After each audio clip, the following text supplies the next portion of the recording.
এরপরেই ঘটলো আমাদের সাথে সেই ঘটনা যেটার ভয় আমরা অনেক আগের থেকেই পাচ্ছিলাম। লাঞ্চ শেষ করে আমরা এসে পৌঁছেছিলাম মা ধারী দেবীর মন্দিরে। সোনপ্রয়াগ যাওয়ার পথে অলকানন্দার উপর অবস্থিত এই ধারী দেবীর মন্দির। মনে করা হয় মা ধারী দেবী হচ্ছে এই 4 ধামের রক্ষাকর্ত্রী। আমাদের ড্রাইভার দাদা আমাদেরকে অপশান দিয়েছিল যে আমরা কি কেদারনাথ থেকে ফেরবার পথে ধারী দেবী দর্শন করব, না দর্শন করেই যাব। কিন্তু 4 ধামের রক্ষাকর্ত্রীকে প্রণাম না করেই বা কী করে আমরা কেদারনাথ দর্শন করব। তাই আমরা কেদারনাথ যাওয়ার পথেই দর্শন করে নিয়েছিলাম মা ধারী দেবী। এই পাশেই হচ্ছে মা অলকানন্দা। আর এখানে বলা হয় নতুন বিবাহিত বর কনেরা ঘণ্টা বেঁধে তাদের মনের বাসনা জানালে তা নাকি পূরণ হয়। এই হচ্ছে মা অলকানন্দার এক সুন্দর ভিউ। চারিদিকে উঁচু উঁচু পাহাড় আর মধ্যিখান থেকে বয়ে যাচ্ছে সবুজ অলকানন্দা।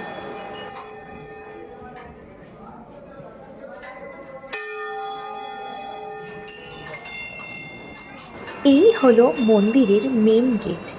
এরপরে আর ফটোগ্রাফি আর ভিডিওগ্রাফি অ্যালাউড নেই।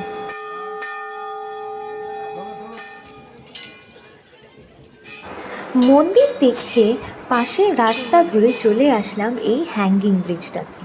আর এখানে আপনারাও নিশ্চয়ই আসবেন, খুবই ভালো লাগে।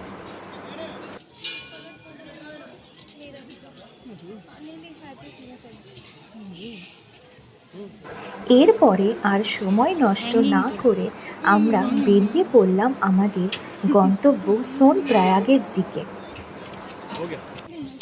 এইবার ঘটল সেই ঘটনা যার ভয় আমরা অনেক আগের থেকেই পাচ্ছিলাম।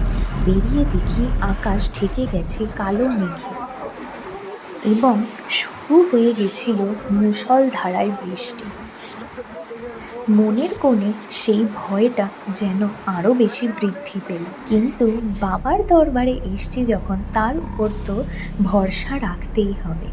মহাদেবের উপর ভরসা নিয়ে আমরা এগিয়ে পড়লাম আমাদের উদ্দেশ্যে। মনে হলো এই হয়তো তার ভক্তির উপর আমাদের পরীক্ষা। ওদিকে আবার আমাদের ড্রাইভার দাদা ফোন করে জানতে পেরেছিল যে সোনপ্রয়াগে নাকি বৃষ্টির কারণে ল্যান্ডস্লাইড হচ্ছে।